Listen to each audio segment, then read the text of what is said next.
Kunja Bihari.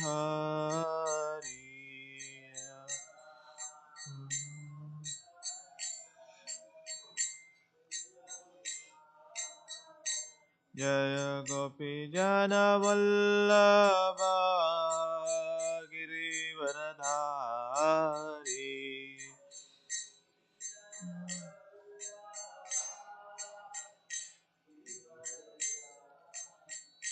Jaya Gopi Jana Vallabha Girivaradhari.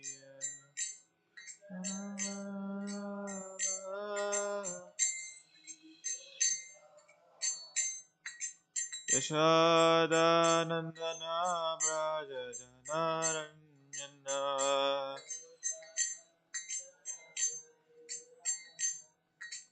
Yashoda Nandana Braja Janaranjana.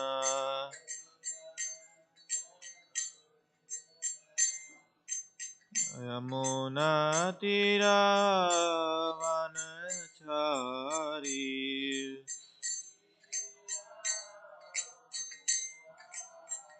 Yamuna Tira Vanachari.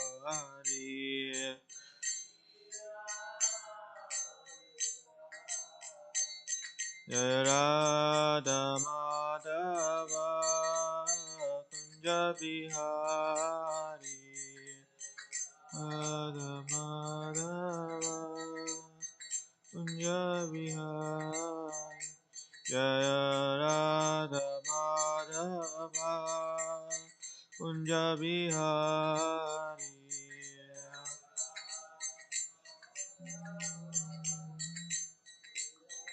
Hari Jaya Gopi Jana Vallabha Girivaradhari.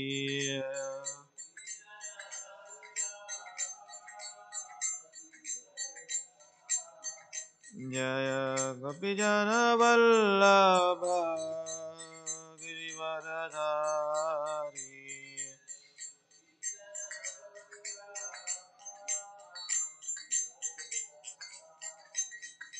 Yashoda Nandana Braja Janaranjana. Yamuna Tira Vanachari.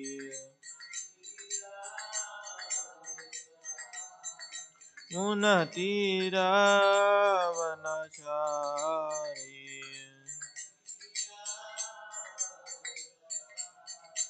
Hare Krishna Krishna Krishna Hare Hare. Hare Rama Rama Rama Hare Hare. Hare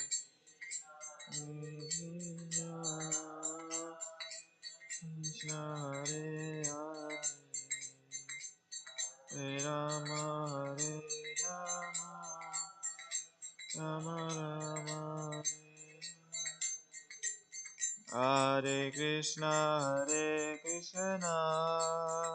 Krishna Krishna Hare Hare.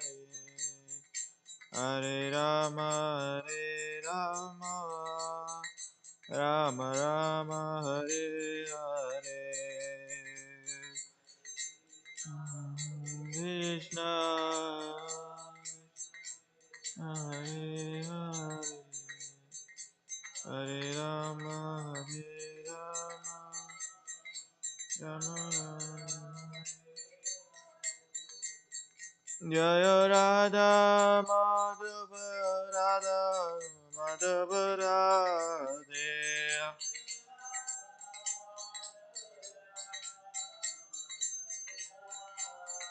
Jaya Gauranita Jaya Gauranita.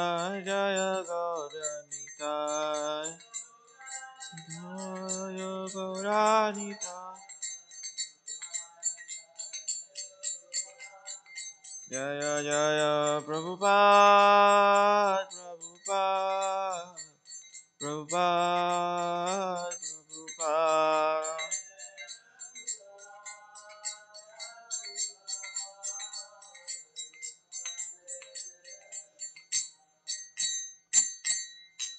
गौर प्रेमानंदे जय ओम विष्णुपाद परमहंस परिव्राजकाय स्तोत्र Shri divine grace अभय चरणारविंदे श्री भक्तिवेदांत स्वामी शिल प्रभुपाद की जय ओम विष्णुपाद परमहंस परिव्राजकाय स्तोत्र Shri divine grace भक्त सिद्धांत सरस्वती गोस्वामी महाराज शिल प्रभुपाद की अंत कोटि वैष्णव वृंद की नमाचार्य हरिदास ठाकुर की ग्रंथराज श्रीमद् भागवतम की ताई गौर प्रेमानंदे ओम नमो भगवते वासुदेवाय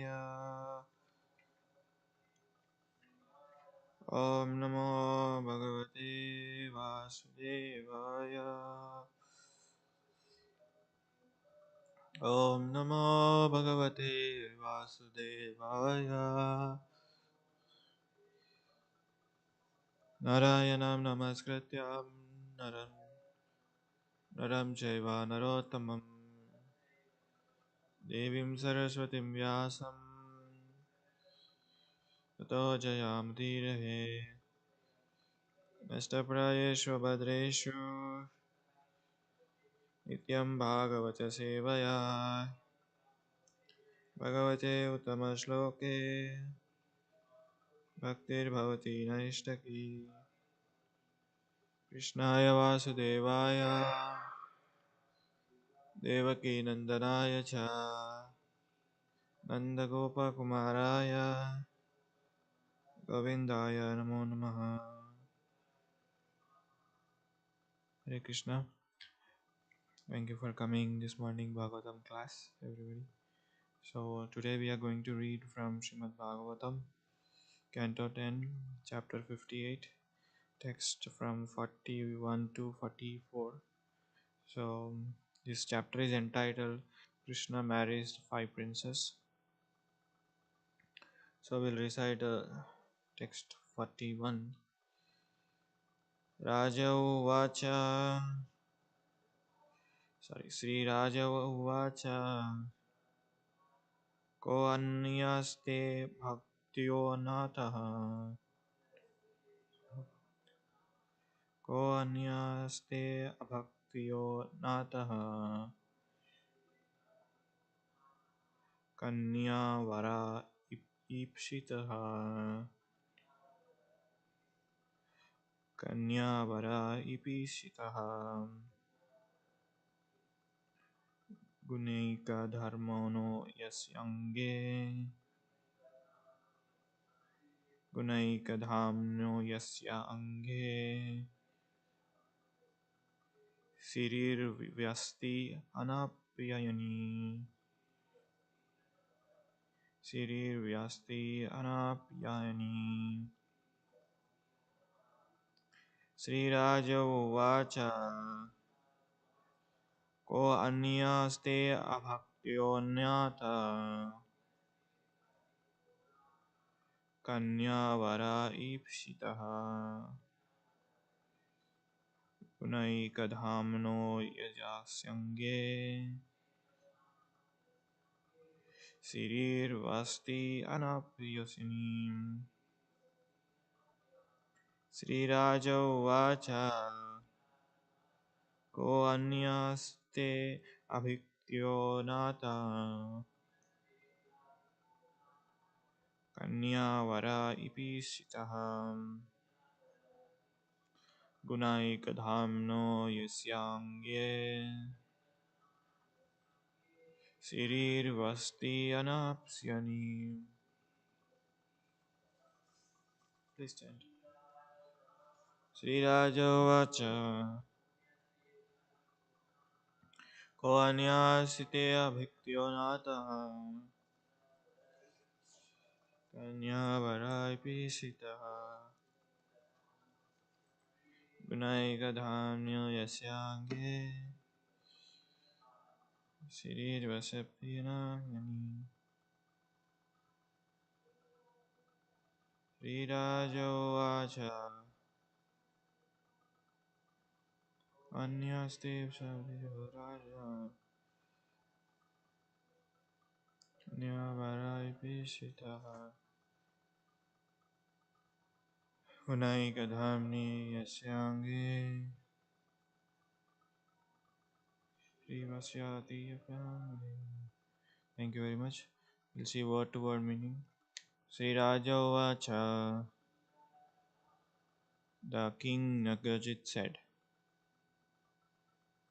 Kaham, who, Anya, other, te, to you, Abhignataha, superior, Natam, O master, Kanya, for my daughter, Vara, groom, Iha, in this world, Ipsitaha, desirable, Guna, of transcendental qualities, Eka, only, Dhahamna, who is the abode, Yasya, on whose, Ange, body, Sirihi, the goddess of fortune, Vyasati, reside,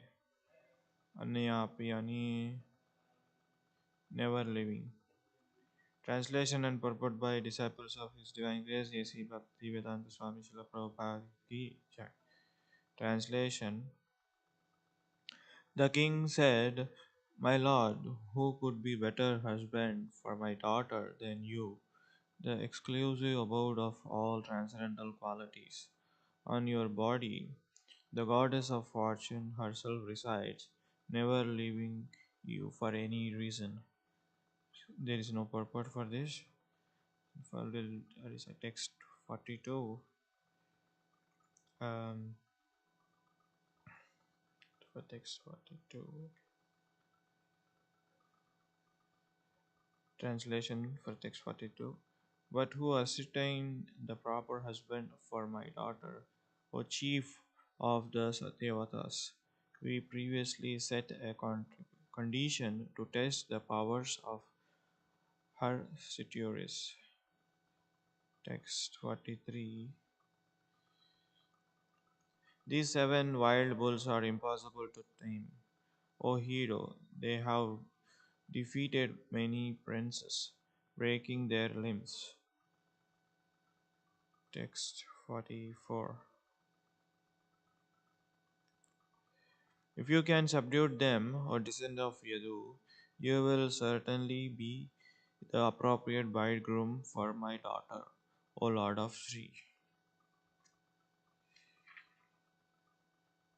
Okay. Text 41, 42, and 43. 44 doesn't have any purpose.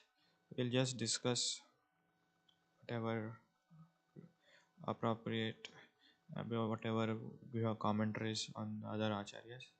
So I'll just recite one more time text 41. The king said, O my lord, who could be the better husband for my daughter than you, the exclusive abode of all transcendental qualities? On your body, the goddess of fortune herself resides, never leaving you for any reason. Om Ajnana-timirandasya Gnananjanam-shalakaya Chakshurulmitam Yena Tasmai Sri Gurave Namaha Sri Chaitanya Manobhistam Stapitam Yena Bhutale Swayam Rupa Kadamayam Dadati Swakatantikam Nama Om Vishnupadaya Krishna Pashtaya Bhutale Srimate Bhaktivedanta Swami iti namine Namaste Saraswate Deve Gauravani Pracharini Nirvisesha Shunyavadi Paschatya Satarini Jai Sri Krishna Chaitanya Prabhu Nityananda Sri Advaita Gadadara Srivasati Gaura Bhakta Hare Krishna Krishna Krishna Hare Hare Hare Rama, Rama Rama, Hare Hare. Vancha kalpatarubhasya kripasindhubhyo vacha titanam bhavanebhyo vaishnavibhyo namo namaha. So, today's verses are I can't hear. Yeah, 42 has a short purport. Yeah, I see that. So, today's is a continuation of the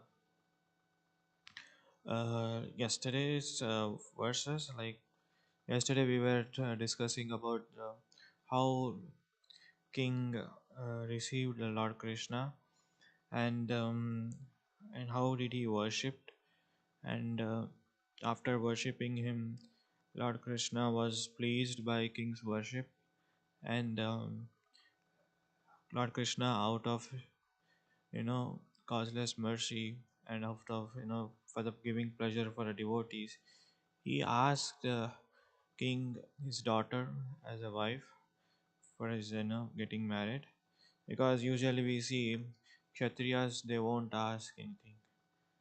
They just win over them, or they just fight in the battle, or they just kidnap. Lord Krishna kidnapped Rukmini Devi, and got her as a wife, got her as a fortune, goddess of fortune. So here we see uh, Lord Krishna is asking king as a as a mendicant, as an out of humility is asking, can I marry your daughter? But usually that's not a character of the king, or that's not a position of the king. So continuation of today's word, today's discussion was, so here we see um, Lord, here we see the Lord was now given a task or challenge. The king said that if you can subdue these seven bulls, then only you'll get my daughter as your wife, as a your, because these seven bulls are very strong and impossible to tame, and they have defeated many princes, breaking their limbs. So he already gave an introduction of the bulls, because it is very very difficult to subdue them. And for the text 42, we see the little bit purport given by Srila Vishwanath Chakravarti Thakur. He's saying that the king's actually purpose setting up the test was to obtain Sri Krishna as a son-in-law, since only he could subdue the bulls. Without such a test, it could have been difficult for Nagajit to refuse the many apparently qualified princes, and the king who came to ask for his daughter's hands in marriage. So it is the why the king has set an test, or given a task to Krishna, is to set an example, or to show the others, to show the world that I am this the rule whatever I have made. It is not only for all the princes; it is even for Krishna also.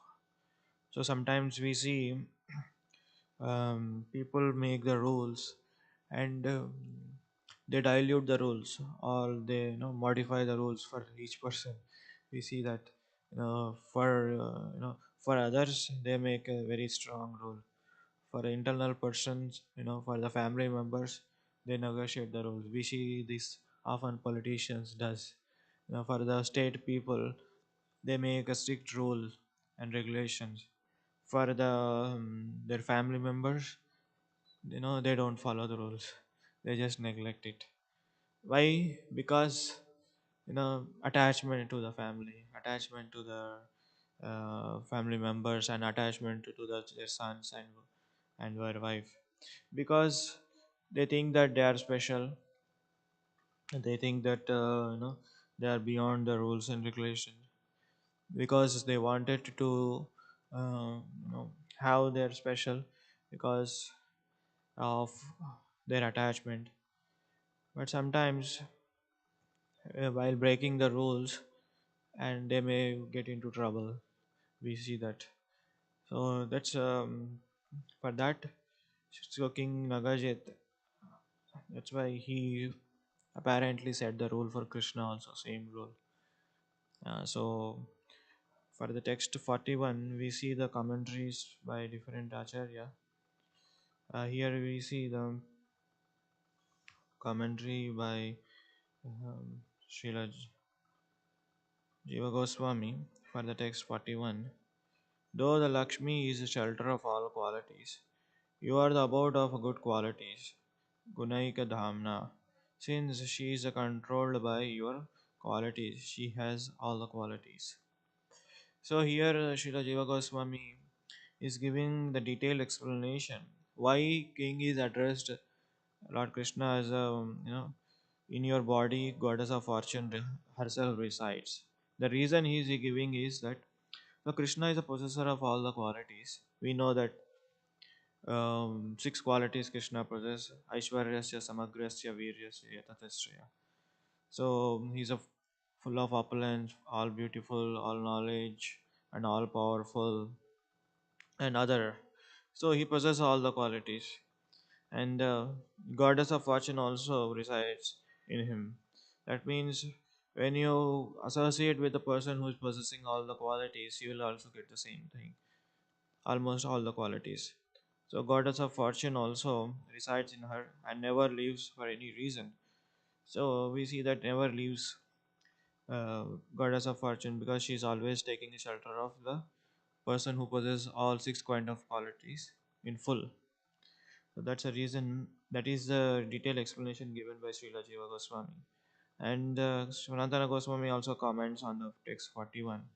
O Lord, whom all the people request to attain, one should desire to attain you. Who else is there within the qualities greater than you? There is no one. His form is described as a reason for attaining him. Lakshmi, always very steady, reside on the chest of your form, since you are extraordinary abode of all qualities like truth and cleanliness. So the Sanatana Goswami comments that, see, since you are the possessor of everything, there is no one is greater than you, or no one is equal to you. So basically, other acharyas like Sanatana Goswami and Jiva Goswami, and including King, they are glorifying the Lord with appropriate words and with appropriate sentence and with appropriate glorification, with appropriate time and place. So that is very very required. See, they are offering the prayers to the Lord. When you offer the prayers to the Lord with appropriate words and whatever with a sincere heart and with a humility, the Lord will be pleased because you are glorifying the Lord for the one reason is to purify your existence, and second reason is to glorifying because he is the quality, he is a possessor of the qualities. Because we see that in this world people are glorifying each other even though they don't possess any quality. They may possess for a tiny bit, but they will, if you glorify them, they are pleased, correct? And the same thing when it, because that quality exists in full in Supreme Lord. When you glorify him, he will be pleased by your words, and at the same time you will be um, purified. Because unnecessarily pleasing or unnecessarily glorifying in this material world a person or materialistic person or any other living entity, that may not purify our existence. He may give in return, you know, by glorification, but that will not be permanent asset. Like for example, you glorify some, you know, some VIP or some very uh, you know some very important person or some kind of a poetist or some politician or some you know some millionaire billionaire or some hero. You glorify them out of, they will be happy and they will be pleased. In return they may give some gift, or sometimes they may not give. Sometimes they go away, because we see that the reason why we are glorifying the Supreme Lord is, to purify our existence, and at the same time Lord will bestow his causeless mercy, which are permanent. One time what happens, there was an instant, a beggar comes to a householder's place, and he was glorifying the owner of the house. He's saying that, oh, you are the no, you are such a generous person, and you are such a merciful person. You give everything, you know. You are such a rich person on this area, in this street. So in this way, he was start glorifying. At the same time, the owner also saying that, "Oh wife, the beggar has come on our door. Bring some amount of rice." Then again, the beggar hears that. He is also glorifying. "Oh, you are such a merciful person." Then again, owner says, "Oh wife, give some gold." Then again, hearing that, again the beggar says that, "Oh, you are such a great person. You are such a billionaire. You have such a beautiful feature." Hearing that, again owner says that, "Oh, bring whatever the wealth we have." Then after that, the beggar stops glorifying, and he was waiting for those gifts to receive. Then he was asking to owner, "So where are those gift you told your wife to bring? I'm waiting for that." Then owner of the house said that, "No, I didn't say that my wife to bring to you. I said I need for my purpose. I don't want to give to you because you glorified by words. I also glorified by my words. I also glorified. Bring that one, bring this, bring gold, bring rice, bring vegetables. I also glorified. I also pleased by my words. You also pleased by your words. So it's not. I'm just joking." So, and finally, owner said that, "Whatever your qualities, whatever you are saying, that I don't possess anything. Just you glorified me for pleasing. I also glorified. I also asked my wife to bring these things to please your ears." So in this way, we see that in this material world, people are like that. They don't really mean what they meant for. So this is little bit commentary on this, little bit insight. So we will see the text 42. Already we got Vishwanath Chakravarti Thakur commentary here, and also Vishwanath Chakravarti commentary is given here.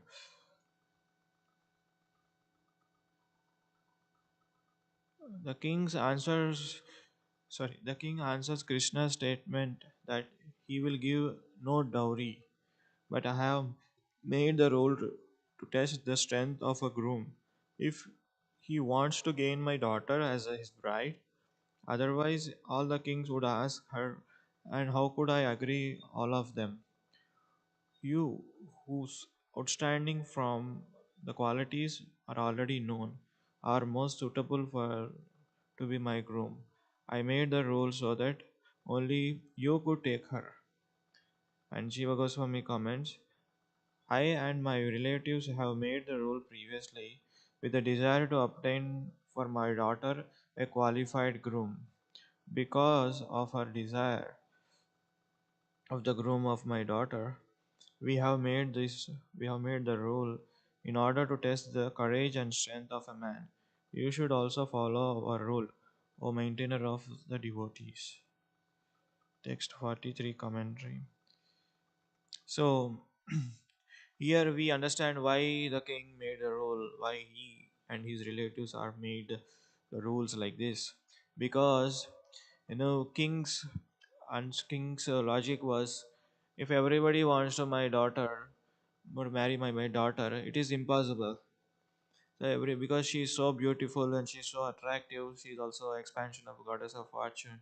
Actually Lord Krishna, whoever he marries, they are all expansion of goddess of fortune. And goddess of fortune is the expansion of Srimati Radharani. So she's such a beautiful lady that every other member in a king in that dynasty, even in that provision, they want to get married. That's why they made a rule, and they are asking Lord Krishna to also follow the rule. And text 43 commentary by Jiva Goswami, clearing himself and his people of fault. He then explained the rule. When Krishna accept the king went to the accept it, and the king went to the bull pen and pointed with his finger. These are seven bulls. They have broken the limbs of the princes and defeated them. By his by this he suggested that by this he suggested that by this he had arranged for the defeat of a princes who were Krishna's enemies. O hero, by your strength you will control the bulls. And Sanatana Goswami comments, these are the seven bulls. He indicates these their princes by pointing of the finger. Because of them, or by many princes have been defeated because their limbs were broken. They were the sons of the kings of young strong. O hero, by your powerless you will tie them up. By yourself, O joy of the Yadus, you should do this. Give joy to the Yadus. O husband of Lakshmi, I agree to this because you are the master of Lakshmi. So here Jiva Goswami and Sanatana Goswami basically they are giving description of the power of the bulls, and they are giving the glorification description of the glorification of the Lord. So how he is powerful is how how he can subdue these seven bulls. And next text 44. This sentence made by this sentence yad means if, more correctly because you control the seven bulls, you can marry my daughter. By addressing Krishna as a master of Lakshmi, he declares that Krishna is her hand husband. Krishna is her husband. Since he cannot since he can control the bulls, he had kept the bulls just to by the killed by Krishna as they were inimical to him. Srila Goswami said, Yadi indicates certainly as if the following Deste Padam Tvam with Yadi. Because you are the direct protector of your devotees, he is able to step over the head of whatever obstacle demigods place before him. You will certainly subdue the bulls, or since you will subdue the bulls, you will be appropriate groom. You alone are suitable since others are not able to do. This is because the bulls are very strong and bulls cannot harm you because of their only bulls. In order to fulfill your desire, your promise, you should do this. You should also do this to give joy to the Yadus. Sanatana Goswami also comments, O joy of Yadus, you should do this you should do this to give joy to Yadus, O husband of Lakshmi. I agree this because you are the master of Lakshmi. By subduing the bulls, you have permission to take my daughter, or you are the appropriate groom since you are the husband of Rukmini. So basically, Sanatana Goswami, Jiva Goswami, and Vishwanath Chakravarti Thakur, they are giving the same description because you are strong, because you are goddess of fortune, because you are the husband of goddess of fortune, and because you should give the joy to the Yadhus, and because you are a processor of everything, and because you are the only one who qualified person to marry my daughter. So these are all the different commentaries as given, and at the same time, the strength of the bulls. So here we see that um the only condition the king has put forward before Krishna is that he should subdue the bull. It's not that Krishna is testing. It's not the king intention is to test Krishna. It is the king intention is to show to the world that Krishna is the supreme Lord and he is the possessor of everything, each and everything, and he is a master of all the living entities, and he is the only controller of all the living entities, including these seven bulls, and he is the only perfect husband for my daughter. So one should also understand this. We should also make our life centered as Krishna. We should always think that Krishna is a possessor, Krishna is in controller, Krishna is only shelter for us in whatever circumstances. We should always have a faith, and we should always trust in Him, always, follow His instructions. Then only success comes. So then only we will have a successful in a human form of a life. Otherwise, if we don't have a shelter, if we don't take shelter of Krishna, then it would be a miserable life for us. That's why we should know Krishna, know His qualities, know His opulent, know His mercy. Then only we will success, and then only we will make our life successful. That's why there is a saying, "No Krishna, no life." No Krishna, no life. This means KNOW, no. When you know Krishna, then you know your life. When NO know Krishna, you don't know Krishna, you don't know your life. So that's the meaning. So when you know Krishna, know His quality, when you know His opulence, when you know how to please Him, when you know how to uh, you know take shelter of Him, then you will know your life. When NO know Krishna, when you don't know Krishna, you don't know whom to take shelter, you don't know what mercy he is possessing, you don't know what to do with your life, you don't know what miseries will come upon your life, you don't know when anxiety, miseries come upon your life, you don't know whom to take shelter of. You just take the mundane people shelter. You take the shelter of your money. You may take shelter of your relatives. You may take shelter of your family members. They may protect sometimes. They may protect only your body, but they may not protect your soul. But Krishna will protect your soul, because that is very very important. Because once you miss this human form of life, and you may end up any animal species, there you don't get a chance to KNOW, know Krishna, to know God. You just end up circling, revolving in the Janma Mrityu Jara Vyadi cycle of birth, death, old age and disease. And in any animal species it is same. And you don't get opportunity to know God. You don't get opportunity to know what is your life, what is the goal of your life. That's why Srila Prabhupada made Krishna consciousness is very simple and accessible to everybody. Just chant and Hare Krishna Maha Mantra, then take shelter of the devotees and Lord Krishna, and take shelter of Srimad Bhagavatam. Make successfully in your life. Even though you may not successful 100% in this lifetime, there is a chance. We think that okay, I did not make my successful, but you will get at least human form of a life in next lifetime.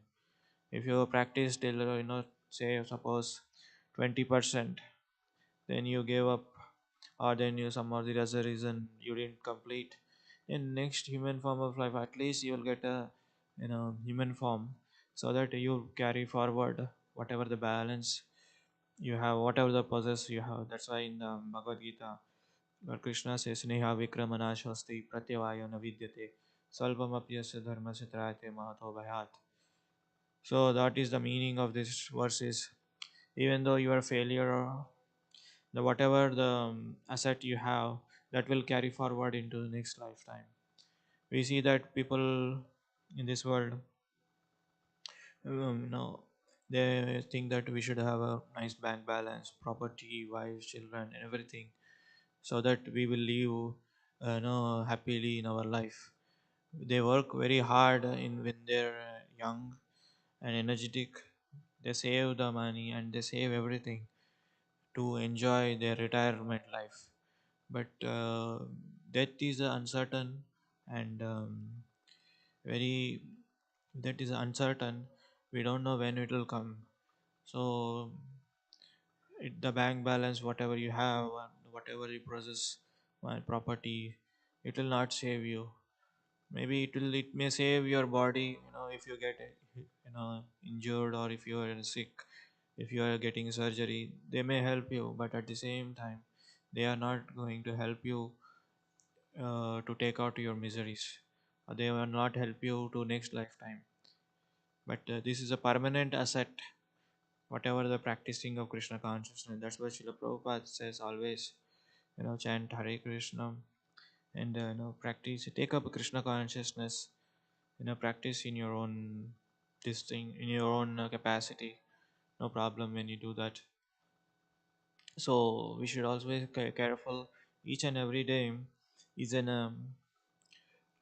we are adding spiritual bank balance each day, like every day attending programs every day, reading Bhagavad Gita, Bhagavatam, hearing classes, that will add to your spiritual credits. Like if you each day save $1, at the end of the year you will get so much money.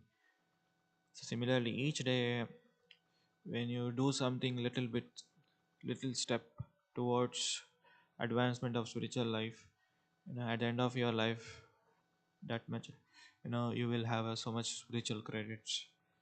So we should do everything in a mode of humility, at the same time not in a proud, not should be an arrogant. Whatever we do, we should be thinking that this is a mercy of the Lord. Because of the mercy of the Lord, I am chanting. Because of the mercy of the Lord, I am hearing Bhagavatam class. Because of the mercy of the Lord, I am tasting prasadam. Because mercy of the Lord, I am in the association of the devotees. Because we see so many people out there, they may have everything, but they are not satisfied in their life, even though they are possess all kind of facilities, but they are not satisfied because they don't have Krishna consciousness in their life. They may have top top life, top luxurious life, because why they are not happy? Because they are not they are not in the moment of Krishna consciousness, because they are just enjoying their sense gratification. Sense gratification, even though you enjoy it, but it will give you a little pleasure, very tiny amount of pleasure, tiny amount of happiness, but it will not satisfy your life. So we are very fortunate to have, we are all in this moment. That's why we feel that satisfaction, even though we don't have all the necessities, top necessities, but we are still satisfied, because we we have basic necessities, but at the same time we have Krishna in our life, Krishna consciousness in our life. That's why we are satisfied. But out people there, they have necessities, whatever, royal necessities, royal thing, royal life, but they are not satisfied. So the tasty foods they have, but the tasty food we may not have every day sometimes, no, but still we are satisfied because that is offered to the Krishna. That satisfaction comes. So whatever we have, we offer to the Krishna, and we will get satisfied. Just as a king Nagajit did, that he can give his daughter. He knows that Krishna is Supreme Lord. He is a possessor of everything, but he just to show the world that he is a real husband.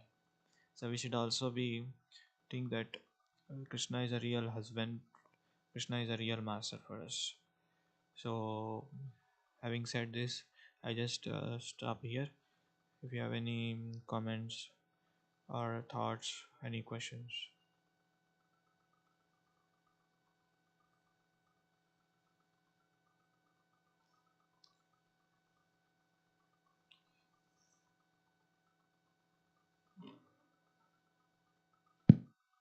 Hare Krishna, Prabhu. Hare Thank Krishna. you so much for your class and giving insights today.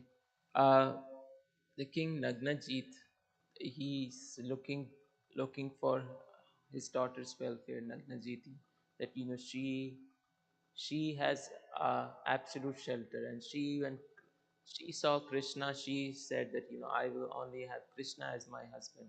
And in previous classes also, and today also, you mentioned that really we cannot rely on anything material, but when we have the shelter of Krishna, even though we don't seem to have material necessities, we will have satisfaction. And I appreciated this point. And if now trying to bring this into our life, our reality, the the way we can get Krishna's shelter, even though materially things outwardly may not seem good, would be taking shelter of his holy name and his devotees. But if other ways that in our lives practically at this time, how we can get more shelter of Krishna. So if you have any. Yeah, thank you for your words. I really liked what you know. So really taking shelter of Krishna means, you know, dedicating the time, energy, and our our necessity, our whatever we have, we are offering to the Krishnas. So that means not only taking shelter of Krishna is means that does not only means to have only do what are the basic things like chanting, hearing. There's a basic thing, and also taking shelter of Krishna is means like even in the miseries of life, like whenever comes miseries of life, we should take the shelter of Krishna. Means like we should think that okay, maybe this is Krishna's arrangement that I am here. Maybe Krishna wanting to be purified. That's why his misery is upon me. That is also taking shelter of Krishna because without Krishna's sanction, nothing will comes up to you. Maybe Krishna is testing us to become purified. That is also taking shelter of Krishna. And also taking shelter of Krishna means in happiness also. Like when you are happy, when you are what you call when you get some uh, awards or rewards, when you get glorification, when you get glorified, at that time also you should think that this is the mercy of Krishna. That is taking shelter of Krishna. At that time we may, this is a normal human tendency that whenever problems comes, miseries comes, or whenever issues happen in our life, we think that this is Krishna is God is so cruel. Why is he? It comes out naturally. I'm doing such so much devotional service. I'm doing so many things, pious activities. Why is this misery has come upon me? That is the thing. And whenever happiness comes, or whenever we get success, whenever we get some glorification, at that time we think that oh, this is my endeavor, this is my effort, this is I have done. That's a human tendency. I'm not saying this is wrong, but as a devotee, as a practitioner, in the both scenarios, both situations, both situation, we should think that this is a mercy of Krishna. Of course, it will not come immediately. By practicing, it will come. Just like I'll give small analogy. In a child doesn't know how to walk. When a baby child, sometimes it fall and sometimes it cries while walking. Sometimes child wants to run. While running, it may fall. She may fall, or he may fall. At that time, it get hurts. But child doesn't give up walking, right?